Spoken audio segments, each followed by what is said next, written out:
देखिए, heat of formation of carbon dioxide, 1 mole formation carbon, देखो ये सब अपनी नहीं, नहीं, नहीं, नहीं। अच्छा, कार्बन सॉलिड अगर दिया है तो हम उसको ग्रेफाइट की तरह ही ट्रीट करेंगे। ठीक है, we will treat it as a graphite. तो कार्बन और प्लस ऑक्सीजन जब रिएक्ट कर रही है तो यहाँ से कार्बन डाइऑक्साइड बन रही है, ये अपनी एलिमेंटल स्टेट से फॉर्म हो रहा है। So that's why we have to say, हम इसे कहेंगे कि यहाँ पे जो हीट ऑफ फॉर्मेशन होगा वो जीरो होगा। ठीक है, which of the following equation represent heat of formation of the compound. Diamond नहीं होना चाहिए, गैस है बट ये लिक्विड में होता है, ग्रेफाइट ऑक्सीजन गैस है, 1 मोल बन रहा है, तो यहाँ पे heat of reaction heat of formation के बराबर होगा। ये सब भी अपनी एलिमेंटल स्टेट में, सो इसलिए ये दोनों जो है बेसिकली अपनी हीट ऑफ फॉर्मेशन को यहाँ पे शो करते हुए नजर आ रहे हैं। हीट ऑफ रिएक्शन अगर आपको निकालनी है तो कैसे निकालेंगे, heat of formation of product minus heat of formation of reactant करके निकालेंगे। ठीक है, चलिए यही क्वेश्चन है, तो हीट ऑफ जो रिएक्शन होगी वो क्या होते निकालेंगे आप। चलिए ये सब कहानी है, ठीक है, ये हमारी रिएक्शन है। तो heat of formation of this 4 mole of HCl, तो मतलब 4 इंटू 92, तो 4 दूनी 8, 4 278। तो ये heat of formation of carbon dioxide आ गया, HCl आ गया बेसिकली। कार्बन डाइऑक्साइड का कितना दिया है 394, तो उसको यहाँ पे इसमें प्लस करेंगे, फिर यहाँ से वैल्यू पुट करेंगे, अपना आंसर यहाँ से 173 के समथिंग आ जाएगा। हर बार हमें ऐसे ही करना है। Enthalpy of heat of combustion, मतलब जैसे दहन करने के लिए यानी देनी पड़ रही है वो हीट ऑफ कंबस्टन है। Basically combustion of 1 mole of substances, complete oxidation हो जाना, वो अपनी मैक्सिमम ऑक्सीडेशन स्टेट में पहुंच गया तो वहाँ पर आपको कंबस्टन होते हुए नजर आएगा। जैसे जीरो था वो +2 चला गया तो ये कंबस्टन नहीं है, बट ये जीरो से +4 चला गया तो ये कंबस्टन है। इसी वाटर में भी होता है। ठीक है, जैसे यहाँ पे +1 चला गया तो ये कंबस्टन है, कंबस्टन है, कंबस्टन है। ठीक है, चेक करा जा रहा है कंबस्टन कहाँ है कहाँ नहीं है। हमारे फजाल सर का रूल क्या है फिजिकल केमिस्ट्री में कि हीट ऑफ फॉर्मेशन के लिए, तो heat of reaction is the heat of reaction and the name of reaction is decide by the nature of reaction. Heat of reaction is equal to heat of formation of product minus heat of reaction of reactant. Heat of combustion of carbon solid is equal to heat of formation of carbon dioxide and heat of combustion of hydrogen gas is equal to heat of formation of water. Heat of reaction अगर combustion के term में निकालने तो heat of combustion of reactant minus heat of combustion of product. Okay, ठीक है। Heat of combustion of carbon solid is equal to heat of combustion, heat of formation of carbon dioxide, याद रखना है। जैसे यहाँ देख लीजिए, ठीक है, देखिए C2H6 है, 7 मोल ऑक्सीजन बन रहा है, उससे ऑक्सीजन बन, अच्छा ये दो बार दिए हैं। ओके, गड़बड़ तो नहीं है इसमें। तो ऑक्सीजन, फिर उससे 2 moles of carbon dioxide and 3 moles of water. Carbon graphite add करके ऑक्सीजन से बन रहा है कार्बन डाइऑक्साइड और इससे बन रहा है ये heat of formation of C2H6। तो C2H6 की हीट ऑफ फॉर्मेशन के लिए हमें क्या क्या इसकी जरूरत पड़ेगी, ये तो एलिमेंटल फॉर्म में है तो वैसे जीरो हो गया। ठीक है, तो हमें बेसिकली इनकी जरूरत पड़ेगी, हमें जरूरत पड़ेगी कार्बन की, वाटर की और इसकी। वाटर की तो यहाँ से आ जाएगी क्योंकि heat of combustion of water is equal to heat of formation, ऐसे heat of combustion carbon dioxide is equal to heat of formation of carbon dioxide. तो ये दोनों तो मिल ही गए हमें और इसका हीट ऑफ रिएक्शन हमें दिया गया है, बस सिंपल दोनों को प्लस करके उसमें से माइनस कर देंगे तो अपना जो आंसर हीट ऑफ फॉर्मेशन जो बेसिकली आ जाएगा। ठीक है, दैट्स इजी क्वेश्चन। ये हम थोड़े बाद में करेंगे, अभी थोड़ा सा टेस्ट है तो उसके लिए एक बार रिविजन कर लेते हैं। मैं काफ़ी बार कर चुके हैं, ऐसा नहीं है। हीट ऑफ सॉल्यूशन क्या है, अच्छा सॉल्वेंट को सॉल्यूट में ऐड करने, सॉल्वेंट में सॉल्यूट को ऐड करने पे जो एनर्जी रिलीज होती है ना एक्सेस में जब डालते हैं तो वो हीट ऑफ सॉल्यूशन कहलाती है। Heat of an ideal solution is taken as zero. Ideal solution की जो हीट ऑफ सॉल्यूशन उसको हम जीरो लेते हैं, लेकिन सबसे पहले हीट ऑफ सॉल्यूशन हम उसको डायरेक्ट करते जा रहे हैं तो कब कहेंगे, जब अमाउंट ऑफ हीट इवॉल्व और absorb when solution containing 1 mole of solute is diluted from one concentration to another. For example ये, so heat of reaction is equal to heat of solution, मतलब और ज़्यादा हीट इवॉल्व नहीं हो रही है तो उसको हम बोलेंगे हीट ऑफ सॉल्यूशन। जैसे देखिए 10 मोल, ये 40 मोल ये बन रहा है, यहाँ पे हीट ऑफ डाइल्यूशन ये है, यहाँ पे हीट ऑफ डाइल्यूशन ये है। तो dilution of gas in water is an endothermic process, no negative है तो एक्सोथर्मिक ही हुआ। The heat of solution depends on the amount of solvent, बिल्कुल सही। Heat of dilution for the HCl 3.78 नहीं, वो दोनों को माइनस करके आएगा और माइनस करेंगे तो -3.78 आ रहा है, प्लस का नहीं आ रहा। Heat of formation of HCl is represented by both A and B. Heat of solution नहीं, इनफाइनाइट डाइल्यूशन पे हम कहते हैं वो हीट ऑफ सॉल्यूशन के बराबर होगा, इसलिए option number B is correct answer. चलिए एक ही क्वेश्चन देख लेते हैं। ये क्वेश्चन कह रहा है कि latest enthalpy and enthalpy of solution of NaCl are 88 kilo joule पर मोल एंड 4 किलो जूल पर mole respect to the hydration enthalpy of NaCl solid. तो NaCl सॉलिड जब वो टूटता है ना तो पहले Na प्लस सॉलिड में, फिर Na प्लस सॉलिड से Na प्लस गैस में, फिर पानी में जाके वो हाइड्रेटेड हो जाएगा, एक्वस में बदल जाएगा। तो बेसिकली यहाँ पर जो हीट ऑफ सॉल्यूशन है ये किसके बराबर आएगी, पहले जब टूट जाएगा तो लैटिस एनर्जी रिलीज होगी, गैसियस आयन में बदल जाएगा, फिर वो एक्वस में जाएगा तो हाइड्रेशन एनर्जी रिलीज करेगा। तो बेसिकली जो हीट ऑफ सॉल्यूशन है वो किसके बराबर आएगी, lattice energy plus hydration energy. तो हाइड्रेशन एंथैल्पी ही पूछा है और हमसे क्या दिया, लैटिस एंथैल्पी दिया और एंथैल्पी सॉल्यूशन दिया है। तो माइनस करेंगे 784 माइनस का, तो this is our hydration energy. तो ऐसे यहाँ पे हमें करना होता है। फॉर आयनिक सॉल्यूट हमें याद रखना है, आयनिक सॉल्यूट के लिए जो हीट ऑफ सॉल्यूशन है that will be equals to lattice energy plus hydration energy. Hydration energy release होती है, तो इसलिए हम इसे नेगेटिव ऐसे ट्रीट करते हैं, और लैटिस एनर्जी देनी पड़ती है, so we have just treated as a positive.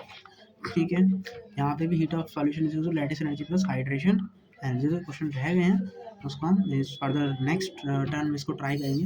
एक बार इसको 16 मार्क्स को एक बार फिर से लेंगे क्वेश्चन को से।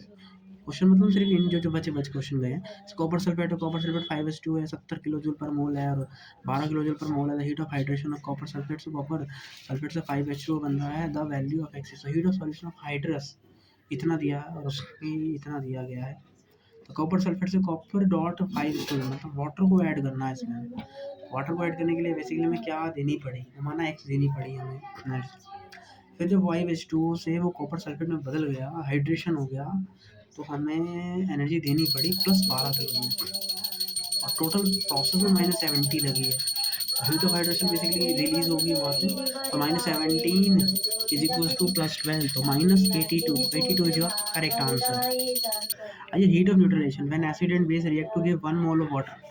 रिएक्ट करके जब 1 मोल पानी बनाएंगे तो उससे एक गैस निकलेगी, जिसको सॉरी एक एनर्जी निकलेगी जिसको हम हीट ऑफ न्यूट्रलाइजेशन कहते हैं। इसको भी हम नेगेटिव ऐसे ट्रीट करते हैं। देखिए हीट ऑफ न्यूट्रलाइजेशन कहाँ है, 1 मोल पानी बनना चाहिए, 1 मोल पानी है, एसिड सॉल्ट एसिड है, 1 मोल वाटर बनना, तो यहाँ पर जो न्यूट्रलाइजेशन होगी वो हीट होगी। ठीक है, हीट ऑफ न्यूट्रलाइजेशन होगा।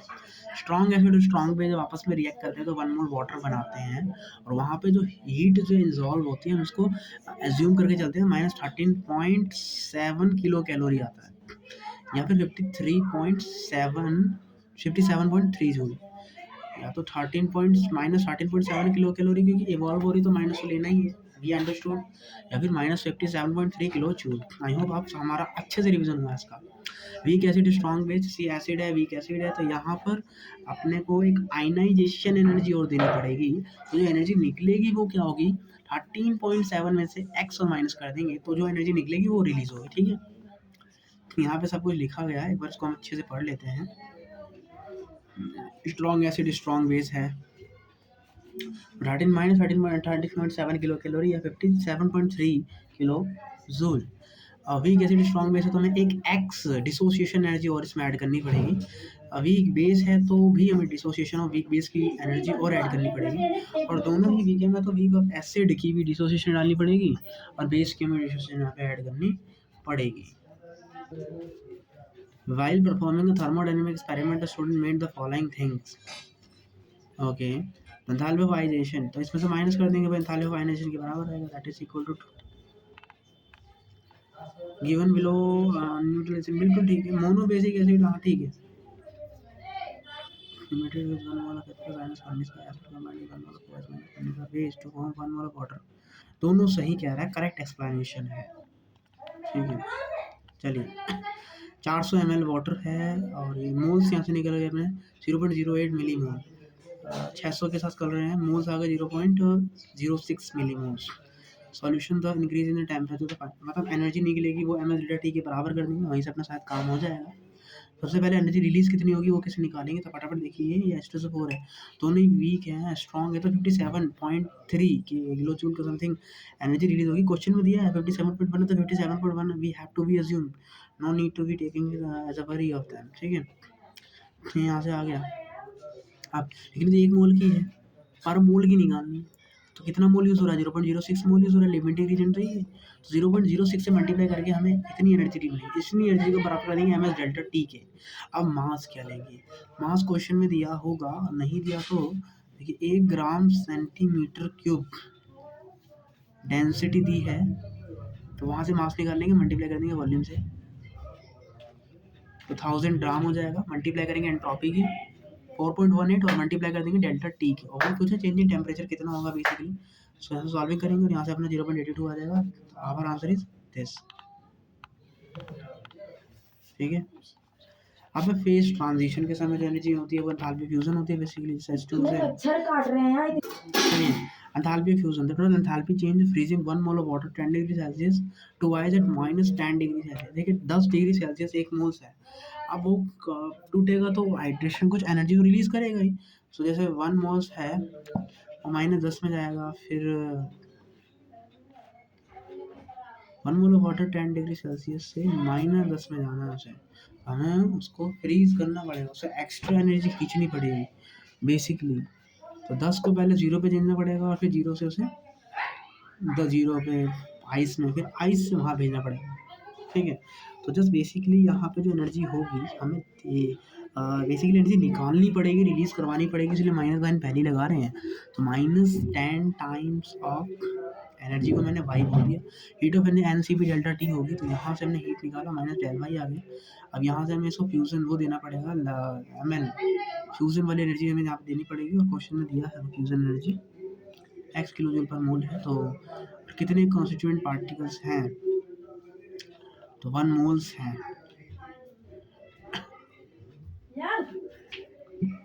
हीट ऑफ फ्यूजन दिया x किलो जूल पर मोल, बट हम तो जूल में सारे काम कर रहे हैं ना, जूल में लिया हमने पहला वाला भी। 1000 से मल्टीप्लाई कर देंगे 1000x आ जाएगा।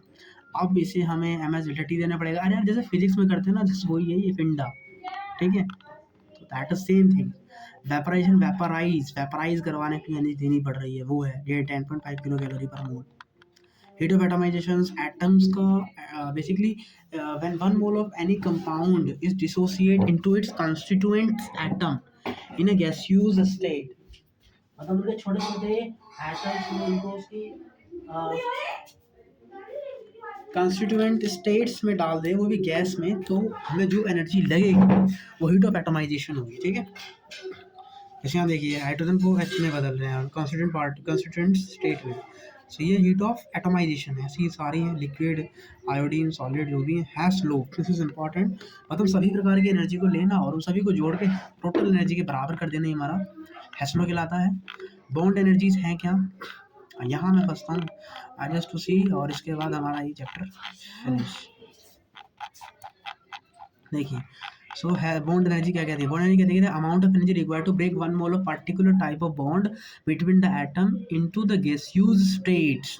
गैसियस स्टेट में बदलने के लिए मुझे एनर्जी देनी पड़ती है, उसको बॉन्ड डिसोसिएशन, बॉन्ड एनर्जी कहते हैं। जैसे इसको गैसेस में बदल दिया, इसको गैसेस में बदल दिया, अलग अलग कर दिया, अलग थलग करने के लिए देनी पड़ती है, बॉन्ड एनर्जी है।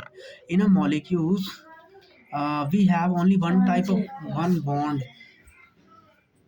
ठीक है, तो ये है if in a molecule there exist more than one of particular type of bond then bond dissociation of that bond is an average value. फंसते हैं यहीं चेक करते हैं। सो ये एच है, सेम टाइम बॉन्ड एनर्जी है, तो यहाँ पे जो बॉन्ड एनर्जी होगी ई एच एच होगी। लेकिन मुझे क्या पता H2 इन H2, तो ये एंड बॉन्ड डिसोसिएशन एनर्जी होगी।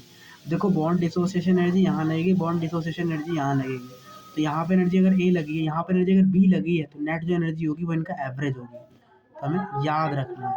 ठीक है, जैसे यहाँ 4 प्रकार की बॉन्ड है, तो 4 से डिवाइड करके करेंगे। ठीक है, important bond dissociation energy reactant and product both are in a gaseous state. याद रखेंगे रिएक्टेंट भी और प्रोडक्ट भी, दोनों ही गैसेस में होने चाहिए, तभी ये कांड होगा, वरना अपनी ऐसी जैसी कराओ।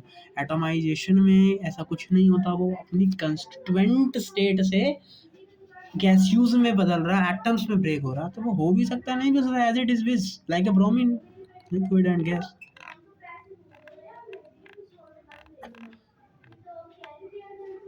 रेजोनेंस एनर्जी ऑब्जर्व्ड में से थियोरेटिकल माइनस करेंगे, so we got resonance energy. और ये लिमिटेशन है फ्लॉट की, the float is clueless about some procedures, spontaneity नहीं मैं बता पाया बेसिकली। डायरेक्शन नहीं बता पाया और it can not respond spontaneity. ठीक है, second of thermodynamics, for an irreversible process entropy of universe is increasing, transfer of heat from cold body to hot body without performing work, any process occurring on its own is thermodynamically irreversible. Entropy is the degree of randomness. It is certain change in entropy is the capacity for spontaneous change in system. And entropy is a state function. Delta is reversible, delta is irreversible. ये एक state function है, मतलब ये path पे तो depend नहीं करेगी, घंटा डिपेंड नहीं करेगी। अब एंट्रोपी इसकी ज़्यादा होगी, ठीक है। किसी रिएक्शन के लिए delta n g C plus D minus A plus D, अरे वो सिखाया हुआ है सारा कुछ। नहीं यहाँ देखो यार, इनमें पूछा है तो जहाँ पे नंबर ऑफ एटम्स ज़्यादा है, एटोमिसिटी ज़्यादा है, आइसोमरेशन ज़्यादा है, वहाँ पे ये सब कहानी ज़्यादा है और इसे हम पढ़ चुके हैं। नहीं, हमारा चैप्टर हो गया फिनिश। कुछ क्वेश्चन रह गए हैं, वो भी HWT करते हैं घंटे की, उसमें हमारा सारा यहाँ पे क्लियर हो जाएगा। चलिए।